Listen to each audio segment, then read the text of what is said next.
Hello hi दोस्तों। Study with अभिषेक 01 में आपका स्वागत है। आई होप कि आप लोग अपनी सीटेट की तैयारी अच्छे से कर रहे होंगे और बहुत कम समय बचा है। ठीक है, तो आज का हमारा दोस्तों होने वाला है आकलन और मूल्यांकन। ठीक है ना। आज हम टॉपिक पढ़ेंगे आकलन और मूल्यांकन, और इसमें पढ़ेंगे आपका पोर्टफोलियो। ठीक है ना, और सीसीई अर्थात सतत व्यापक मूल्यांकन। ठीक है ना। तो आज हम जो है कि 4 टॉपिक कवर करेंगे। ठीक है, और परीक्षा होने से पहले हमारा जो है सारा टॉपिक क्लियर हो जाएगा। ठीक है, टेंशन मत लीजिएगा, सारा थ्योरी हमारा कंप्लीट हो जाएगा। ठीक है, तो चलिए दोस्तों हम वीडियो को स्टार्ट करते हैं बिना देरी किए हुए। अगर वीडियो आपको अच्छा लगेगा तो वीडियो को लाइक कर दीजिएगा, और जो लोग नए आए हैं वो चैनल को सब्सक्राइब। तो दोस्तों हमारी पहली हेडिंग है आकलन और मूल्यांकन। ठीक है ना, असेसमेंट और एवेल्यूएशन। ठीक है, तो हम पढ़ेंगे पहले आकलन। ठीक है ना, असेसमेंट। असेसमेंट और आकलन मतलब जो कि असेसमेंट जो है किसे कहते हैं। ठीक है ना, तो असेसमेंट किसे कहते हैं दोस्तों? तो किसी के बारे में जानकारी इकट्ठा, ठीक है, जानकारी इकट्ठा करने की प्रक्रिया अर्थात प्रोसेस को क्या कहते हैं? आकलन कहते हैं। ठीक है ना, हम किसी के बारे में क्या करते हैं? जानकारी इकट्ठा करते हैं, उसी प्रोसेस को हम क्या कहते हैं? आकलन कहते हैं। ठीक है ना, जो जानकारी हम इकट्ठा करते हैं जिस समय। ठीक, और दोस्तों यह जो आकलन होता है यह टीचिंग, ठीक है ना, यह टीचिंग लर्निंग प्रोसेस के क्या होता है के दौरान निरंतर चलने वाली प्रक्रिया है। अर्थात क्या होता है, जब हम लोग क्या करते हैं? बच्चे को पढ़ाते हैं, अर्थात जब आप जो है कि एक क्लास में रहकर बच्चे को पढ़ाते हैं, टीचिंग करते हैं, तब क्या होता है? यह आकलन जो है कि यह आकलन किया जाता है। ठीक है ना, टीचिंग करने के दौरान। ठीक है, ठीक है दोस्तों। फिर दूसरा पॉइंट है दोस्तों कि आकलन क्या है? एक संक्षिप्त अर्थात शॉर्ट प्रक्रिया है। ठीक है ना, बच्चों का क्या है? किसी चीज़ का क्या करना? आकलन करना क्या है? एक संक्षिप्त प्रक्रिया अर्थात शॉर्ट प्रक्रिया है। ठीक है ना।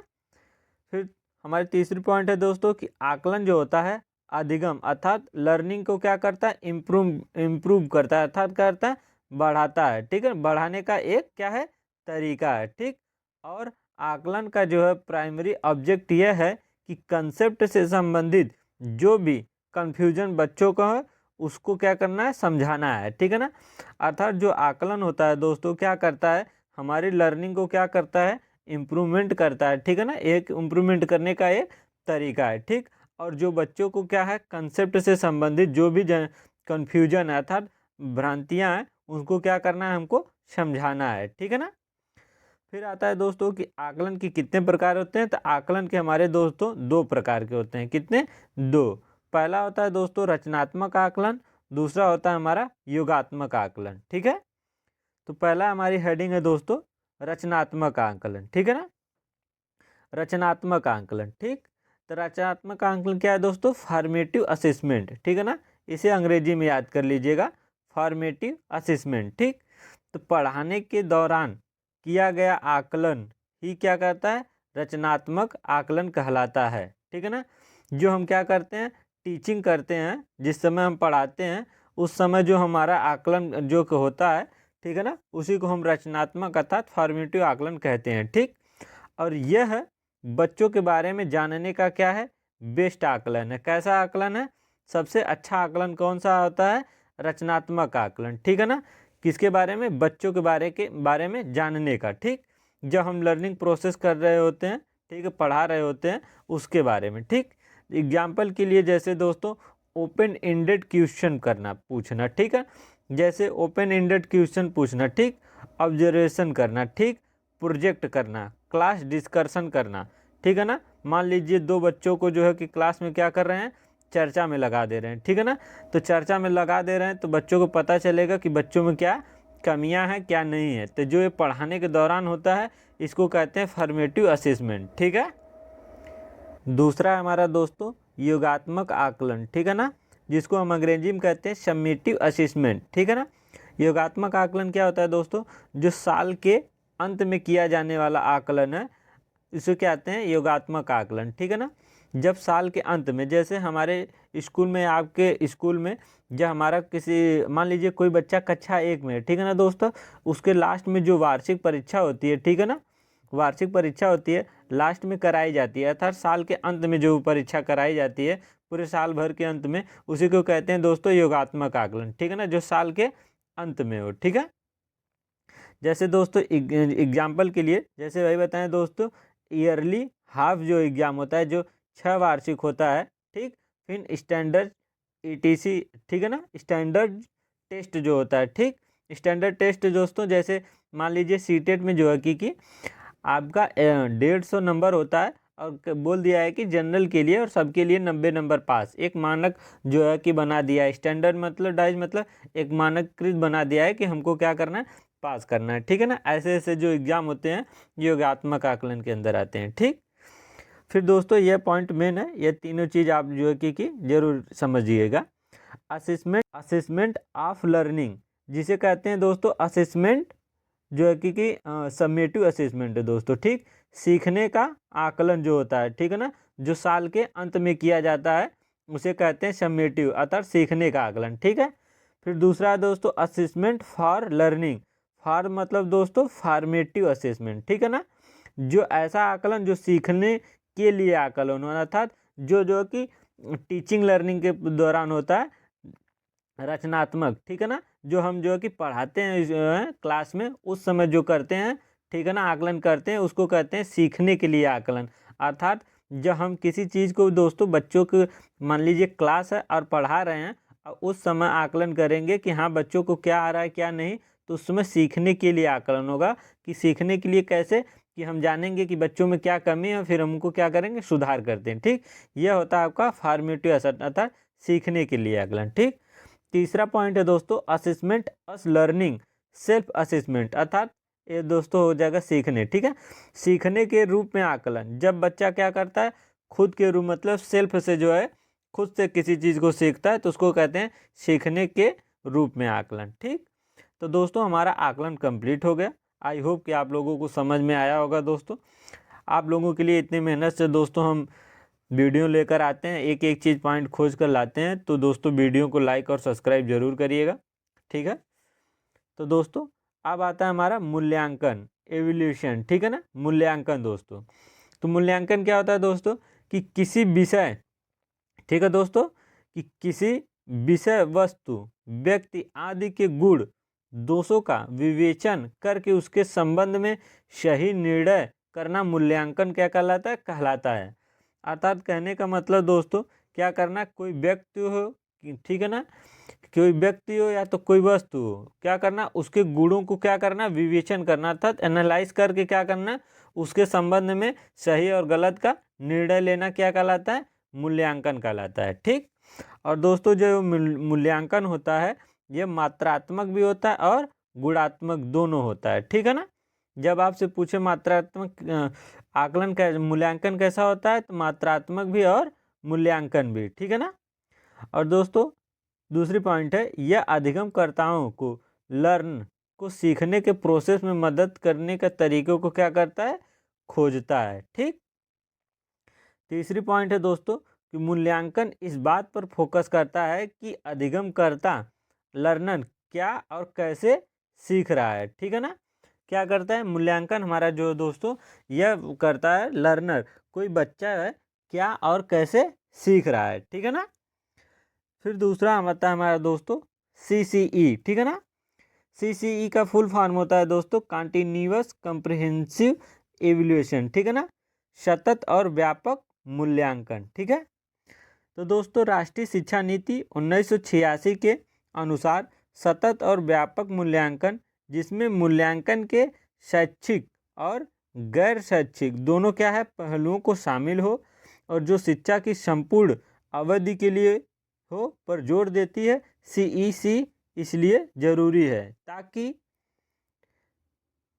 ताकि दोस्तों जल्दी होने वाली गलतियों की जगह कम अंतराल, ठीक है ना, पर होने वाली गलतियों को क्या हो, सुधारना, ठीक है ना। अर्थात जो दोस्तों ये हमारा सतत व्यापक मूल्यांकन होता है, ठीक है ना, क्या होता है दोस्तों, इसमें जो होता है हमारा मूल्यांकन जो होता है शैक्षिक और गैर शैक्षिक क्या होता है, दोनों को क्या करते हैं, शामिल करते हैं, ठीक है ना।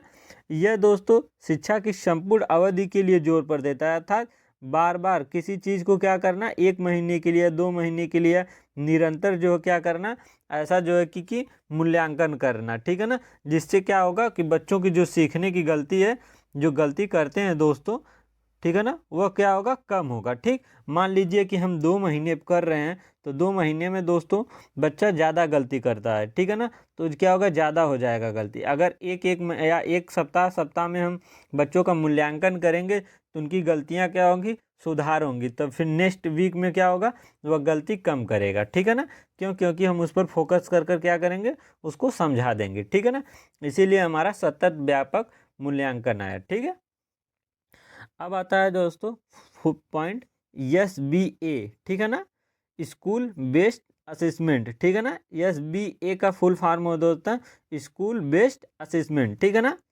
इसमें दोस्तों टीचर जो है बाहरी पेपरों की जगह क्या करता है, खुद ही जो कि उनकी क्षमताओं कैपेबिलिटी को बेहतर बनाता है। अर्थात दोस्तों जो टीचर होता है क्या करता है, पेपरों की जगह क्या करता है, उनकी क्षमताओं अर्थात बच्चों की जितनी भी क्षमता होती है दोस्तों, मान लीजिए कोई क्लास है, ठीक है ना, क्या करेगा टीचर जो है ये जानेगा कि बच्चे की कितनी क्षमता है, तो वह पेपर की जगह उनकी क्षमता के अकॉर्डिंग क्या करेगा, पेपर बनाएगा। ठीक है ना, ये होता है स्कूल बेस्ड असेसमेंट। ठीक है ना, क्या होता है, यह बेहतर होता है। ठीक है ना, किसके जगह, पेपरों की जगह खुद की उनकी क्षमताओं के अकॉर्डिंग जो है कि बच्चों के अकॉर्डिंग पेपर बनाना जो होता है वह बढ़िया होता है। ठीक है, अब दोस्तों आ जाता है हमारा गत्यात्मक मूल्यांकन अर्थात डायनेमिक जो है कि असेसमेंट। यह क्या होता है दोस्तों, यह बच्चों की विशिष्ट अधिगम आवश्यकताओं को क्या करता है, समझने में क्या करता है, हेल्प करता है।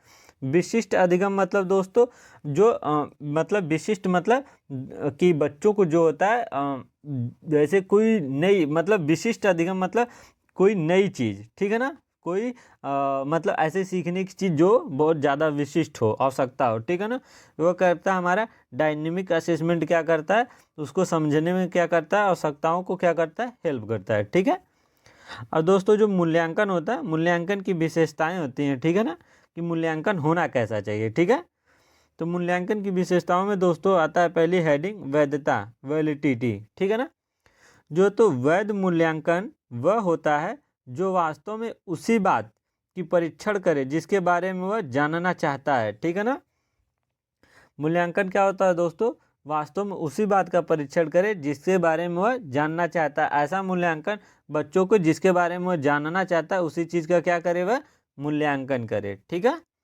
विश्वसनीयता क्या है तो दोस्तों, दूसरी हेडिंग विश्वसनीयता, विभिन्न परंतु एक जैसी परिस्थितियों में किसी प्रश्न परीक्षण या परीक्षा का उत्तर पूर्णतः एक ही प्रकार का होगा, तो ऐसे मापन विश्वसनीयता जो है कि कहलाता है। ठीक है ना, क्या होता है, विभिन्न परिस्थिति हो पर एक जैसी परिस्थिति में किसी प्रश्न या परीक्षण का उत्तर पूर्णतः क्या हो, एक ही प्रकार हो। ठीक है ना, तो कैसा होगा मूल्यांकन, वह मूल्यांकन हमारा विश्वसनीयता का होगा। ठीक है ना, तीसरी हेडिंग हमारा दोस्तों व्यवहारिकता। ठीक है ना, मूल्यांकन की प्रक्रिया दोस्तों लागत, समय और प्रयोग सरलता की दृष्टि से वास्तविक और व्यवहारिक और क्या होनी चाहिए, कुशल होनी चाहिए। ठीक है ना, कैसी होनी चाहिए, अच्छी होनी चाहिए। किसकी, मूल्यांकन की प्रक्रिया के दौरान जो लागत होता है, समय और जो प्रयोग सरलता की दृष्टि कैसी होनी चाहिए,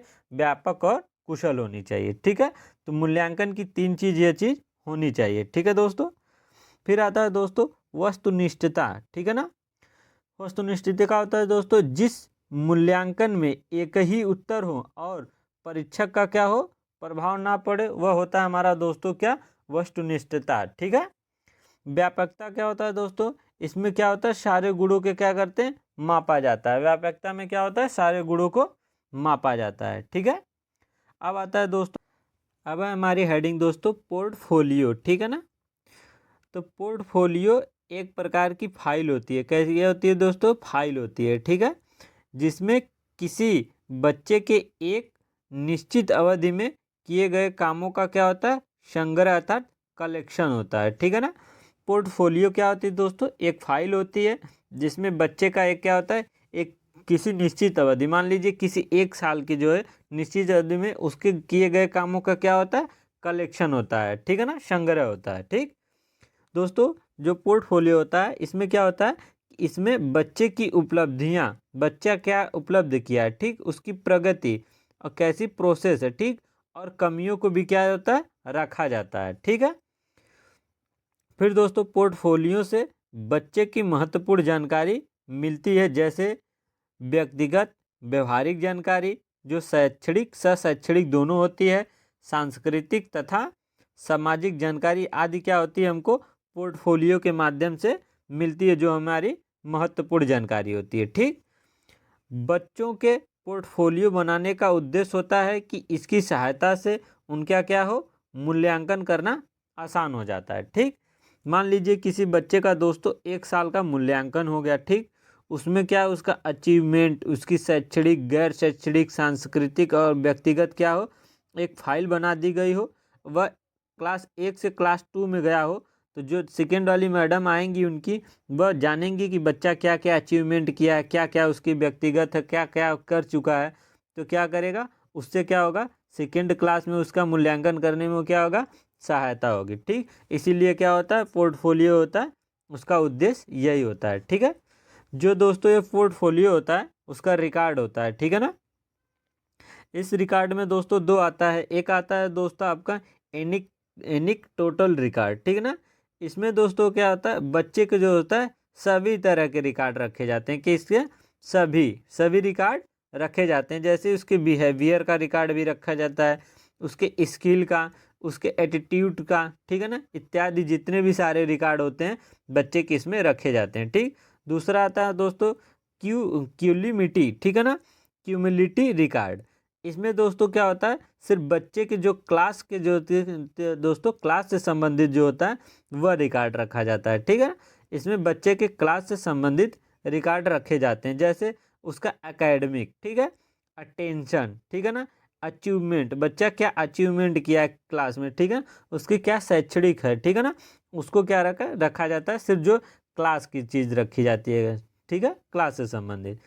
अब आइए दोस्तों, हमारा आकलन और मूल्यांकन खत्म हो गया, और क्वेश्चन के माध्यम से हम थोड़ा सा क्वेश्चन के माध्यम से जानते हैं मूल्यांकन और आकलन क्या होता है। ठीक है ना। तो दोस्तों आकलन का उद्देश्य क्या होना चाहिए, ठीक है ना, हमने बताया दोस्तों क्या होना चाहिए, आकलन का उद्देश्य क्या होना चाहिए, सीखने में वृद्धि होना चाहिए, कि बच्चों का वर्गीकरण और नामीकरण होना चाहिए, बच्चों में प्रतिस्पर्धा को बढ़ाना चाहिए, बच्चों में भय और तनाव पैदा करना चाहिए। तो आकलन क्या होता है दोस्तों, आकलन वह चीज़ होता है जो हमारे क्या होता है, सीखने, हमने बताया दोस्तों क्या, सीखने में हमारा क्या करता है, वृद्धि करता है, अर्थात इम्प्रूवमेंट करता है। तो आकलन का उद्देश्य कैसा होना चाहिए, सीखने में वृद्धि होनी चाहिए। ठीक है। दूसरा हमारा क्वेश्चन आता है दोस्तों कि मूल्यांकन कैसा होना चाहिए। ठीक है ना, मूल्यांकन आपका कैसा होना चाहिए, सर्वाग्र व समग्र होना चाहिए। ठीक है। कि दूसरा दोस्तों कि मानकीकृत व परीक्षा केंद्रित होना चाहिए, कि योगात्मक और मानक संदर्भित होना चाहिए, कि शिक्षक केंद्रित और विभिन्न होना चाहिए। तो हमने बताया दोस्तों आपका जो मूल्यांकन होना चाहिए कैसा होना चाहिए, सर्वाग्र और समग्र होना चाहिए, अर्थात ऑलराउंडर्स होना चाहिए। ठीक है ना। तो हमारा पहला क्वेश्चन क्या होगा, सही हो जाएगा। ठीक है। तीसरा क्वेश्चन है हमारा दोस्तों, निम्नलिखित में से कौन सा सही सुमेलित युग्म है। ठीक है। पहला दोस्तों कि मानक संदर्भित जो मूल्यांकन है साथियों के प्रदर्शन की तुलना करता है। अच्छा। दूसरा दोस्तों रचनात्मक मूल्यांकन, यह निर्धारित करता है कि छात्र कक्षा से पहले और बाद में क्या कर सकते हैं। तीसरा है दोस्तों योगात्मक मूल्यांकन, इसमें पेपर पेंसिल परीक्षण के साथ साथ गैर लिखित व्यवहारों के विस्तृत जो विवरण शामिल है। तीसरा है दोस्तों हमारा मानदंड संदर्भित मूल्यांकन, विशिष्ट विषयों की महारत हासिल। ठीक है ना। तो जो हमारा जो कि हो जाएगा दोस्तों सही, वह हो जाएगा आपका फोर्थ सही। ठीक है ना। क्यों, इसमें दोस्तों जो होता है, ठीक है ना, यह मानदंड संदर्भित जो मूल्यांकन होता है विशिष्ट विषयों की क्या करता है, महारत शामिल करता है। ठीक है ना। पहले दोस्तों तो ये गलत हो जाएगा कि तुलना तो करना नहीं है बच्चों का। ठीक है। दूसरा दोस्तों रचनात्मक जो मूल्यांकन होता है वह लर्निंग क्लास टीचिंग लर्निंग के दौरान होता है, ना कि पहले और बाद में होता है, तो दूसरा कट गया। तीसरा दोस्तों जो योगात्मक मूल्यांकन होता है यह साल के अंत में किया जाता है। ठीक है ना। तो यह हमारा कट गया, तो हमारा चौथा क्या हो गया, सही हो गया। ठीक है। हमारा चौथा क्वेश्चन है दोस्तों आकलन अर्थात असेसमेंट का मुख्य उद्देश्य क्या होना चाहिए। ठीक है। तो हमारा आकलन का क्या उद्देश्य होना चाहिए, पहला है यह निर्णय लेने कि क्या विद्यार्थी को अगली कक्षा में प्रोन्नत किया जाना चाहिए। दूसरा, कि सीखने में होने वाली कमियों का निदान और उपचार करना चाहिए। तीसरा, विद्यार्थियों की त्रुटि निकालना चाहिए। फोर्थ है दोस्तों कि विद्यार्थियों की उपलब्धियों को मापना चाहिए। तो जो हमारा क्या होता है दोस्तों, असेसमेंट होता है, आकलन होता है, उसका क्या होता है, उसका उद्देश्य कैसा होना चाहिए, ऐसा होना चाहिए सीखने में होने वाली कमियों का क्या करना चाहिए, निदान और उपचार करना चाहिए। निदान, ठीक है ना दोस्तों, क्या करना चाहिए, निदान करना चाहिए, फिर उसका क्या करना चाहिए, उपचार करना चाहिए। निदान मतलब समस्या को पहचानना चाहिए, उपचार मतलब उसका निरीक्षण करना चाहिए, ठीक है ना। आकलन का हमारा यह उद्देश्य होना चाहिए। तो हमारा क्या हो जाएगा, 20 का सही हो जाएगा, ठीक है। पांचवा हमारा क्वेश्चन है दोस्तों, सतत एवं समग्र मूल्यांकन में क्या शामिल है, ठीक है। पहला, कि केवल संकलनात्मक आकलन। दूसरा, ना तो रचनात्मक ना ही संकलात्मक आकलन। तीसरा दोस्तों, विविध प्रकार की रणनीतियों का प्रयोग करते हुए दोनों रचनात्मक और संकलात्मक आकलन का प्रयोग करना चाहिए। तीसरा, केवल रचनात्मक मूल्यांकन। तो आपका दोस्तों तीसरा सही हो जाएगा। हमें क्या करना चाहिए, सतत और व्यापक मूल्यांकन में हमें क्या करना चाहिए, विभिन्न प्रकार की क्या करना चाहिए, रणनीतियों का प्रयोग करना चाहिए। और दोस्तों हमें क्रिएटिविटी, ठीक है ना, हमें रचनात्मक और संकलात्मक मूल्यांकन का क्या करना चाहिए, आकलन का प्रयोग करना चाहिए, ठीक है। हमारा क्या हो जाएगा दोस्तों, हमारा थर्ड इसका सही हो जाएगा, ठीक है ना। केवल हमें रचनात्मक नहीं करना चाहिए, केवल देखिए दोस्तों निगेटिव वर्ड है, ना ही रचनात्मक ना ही संकलात्मक, गलत दोस्तों। तीसरा केवल रचनात्मक, तो गलत, हमारा तीसरा क्या हो जाएगा, सही हो जाएगा, ठीक है। तो दोस्तों आज के हमारे वीडियो में हमारा क्या था, मूल्यांकन था, ठीक है दोस्तों। हमने मूल्यांकन पढ़ा, ठीक है। फिर हमने आकलन पढ़ा, हमें आकलन कैसे करना चाहिए। फिर हमने पढ़ा पोर्टफोलियो क्या होती है। तीसरा चौथा पढ़ा दोस्तों, सतत और व्यापक मूल्यांकन में हमें क्या करना चाहिए, कि हमें सतत और व्यापक मूल्यांकन वह होना चाहिए जो बार बार हमें क्या करना चाहिए, कि करना चाहिए, जिससे क्या होगा, बच्चों की जो त्रुटियां होती हैं वो क्या होगी, कम होती जाएंगी, ठीक है ना। तो दोस्तों आई होप कि हमारा वीडियो आपको अच्छा लगा होगा। अगर अच्छा लगा होगा तो दोस्तों वीडियो को लाइक कर दीजिएगा, और जो लोग नए आए हैं चैनल को सब्सक्राइब कर दीजिएगा, ताकि आपको सीटेट से ऐसे ही रिलेटेड वीडियो मिलते रहें दोस्तों। तो चलिए दोस्तों नए टॉपिक में मिलते हैं, तब तक जय हिंद, वंदे मातरम।